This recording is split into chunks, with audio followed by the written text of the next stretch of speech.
Hi, it's Coach Carmen Bott here, and today I'm going to talk a little bit about ACL rehab and the current state of affairs in the literature. As I comb through article after article about the return to play rehab process, I am coming across a few holes.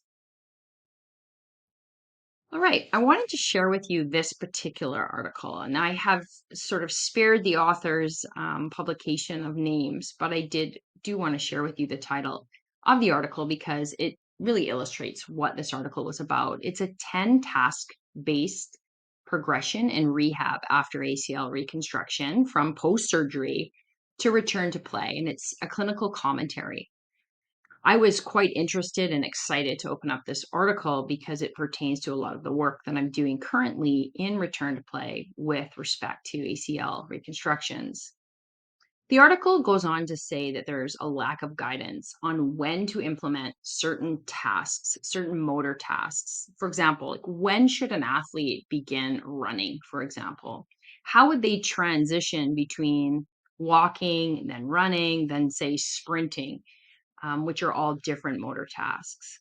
So the paper does a great job in highlighting that there are definitely flaws and definitely holes in the literature with respect to exercise progressions and what might be a good sequence to follow in terms of a system.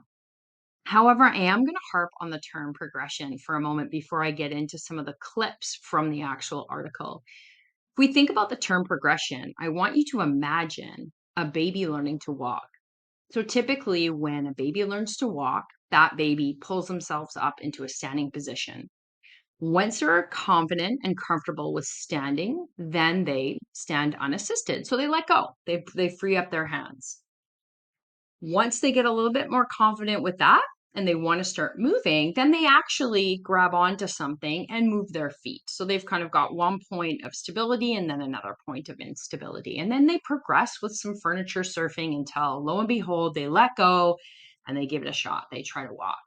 So that's a great example of progression. And I want to encourage you to think about how children learn any motor skill with respect to progressions. Like, what is it that they do before they get to riding a bike without their hands, that sort of thing? What is it that they do before they jump and leave the ground? So, one thing I will harp on with respect to this article is that it doesn't really talk clearly about progressions. And in fact, it makes them pretty crude arguments whereby certain things and tasks like leg pressing might relate to another task like single leg squatting. And when you think about those two tasks, hopefully you're imagining that they are considerably different. So right away, they're violating this idea of progressive overload, which is one of the key training principles that strength and conditioning coaches follow. And it's also not just based on tolerating load, which is more of a physiological adaptation, but it's also based around motor learning, motor behavior, and that's how we learn different movement and motor skills. So as you can see here, I'm a little bit skeptical, but bear with me and I'll give you some gems. So one of the first points in this clinical commentary talked about the importance of single leg squatting. I don't disagree. An athlete should be able to single leg squat their body weight, to around 90 degrees of hip and knee flexion. They should be able to do that repeatedly. And that's just a sign that they have general relative strength. And believe it or not, even in cases where athletes haven't injured themselves and haven't had surgery, they still struggle with that task. So it's a good general strength task relative to body weight. It requires support and requires moving their body weight. It also requires balance and control. Then the article goes on and says that it's advised that the athlete be able to leg press 100% of their body weight to have the necessary strength to tolerate the body weight squat during the single leg squat. So hopefully that's piqued your curiosity and maybe even piqued your argumentative brain because the two are completely different. If somebody's in a leg press, like you can see in the image here, that is a totally different motor task than having to control your own body weight against gravity.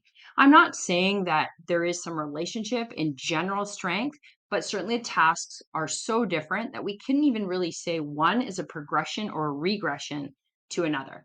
So that's the first flaw that I found in this article. Another flaw talks about variations and progressions on landing. Okay. And it talks about landing from a box. So if you can imagine an individual in a rehab setting standing on a box, stepping off, and landing. They also suggest that, hey, if you can land from a box, then maybe you should land from running on the spot. What does that even mean? Running on the spot? Like, who does that besides aerobics instructors?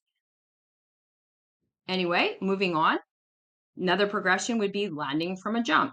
How would landing from a jump be a progression to landing from a box? Unless the box was only 12 inches high. So it would depend, wouldn't it, on really how powerful a person was. So I want you to consider that landing from a jump might not be a progression from landing from a box. And I don't even know what landing from running on the spot is. Next one. Plyometrics. Okay, great. They're singing my tune. I love plyometrics. Plyometrics to me are the czar of motor behavior, the czar of motor learning. They encourage the reflexes to do exactly what we need them to do in sport, in multi-directional sport.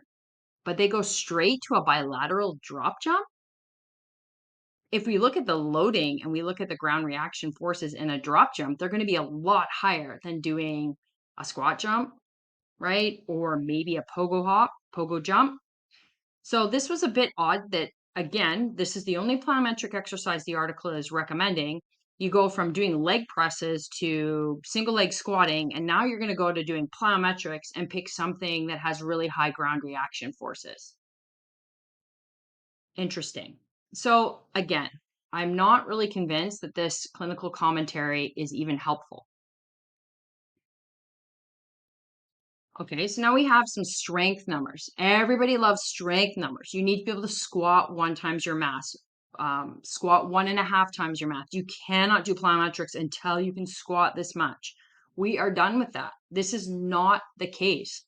If this was the case, my 12-year-old son shouldn't be doing any plyometrics. He definitely shouldn't be doing layups, that's for sure, because he doesn't squat his own body mass yet. So you really have to get away from these ideas that squatting a certain amount, or in this case, they say leg press, which is unfortunately, there's no honor in leg pressing when it comes to being an athlete. The leg press needs to be 1.5 times the person's weight prior to decelerating. Decelerating how? Decelerating from a 10-meter entrance at 100% velocity, a 5-meter entrance from 80% velocity? Is it a deceleration into a 90-degree cut? Is it a deceleration into a 180-degree pivot cut? You see where I'm going with this. This is so unbelievably vague, it's not even helpful. All right, last one. The article also recommends movement quality. Great. I'm all ears. Tell me about movement quality. Then it says that the athlete needs to have decent or satisfactory movement quality. Doesn't go on to say what that looks like, by the way, in a unilateral drop jump. So now the person is stepping off a box and landing on one leg. Don't have an issue with that. Again, doesn't talk much about what that quality should look like. But that seems to be important before we progress them to rotational plyometrics. Maybe you could tell me what rotational plyometrics are, because I have no idea. I must have missed that part of plyometric training. Anyways, guys, that's my rant. This is what I come across every single day. I've been doing rehab on ACLs now since 1999 was my first case. And I'll tell you, I don't even bother going into this clinical commentary anymore because it doesn't make sense. It is not a true progression model. It does not follow the laws and the principles that strength and conditioning coaches follow, that have training in motor behavior, have training in biomechanics. So hopefully that wasn't too depressing, and maybe you'd be interested in learning a little bit more from me. All right. Have a great day.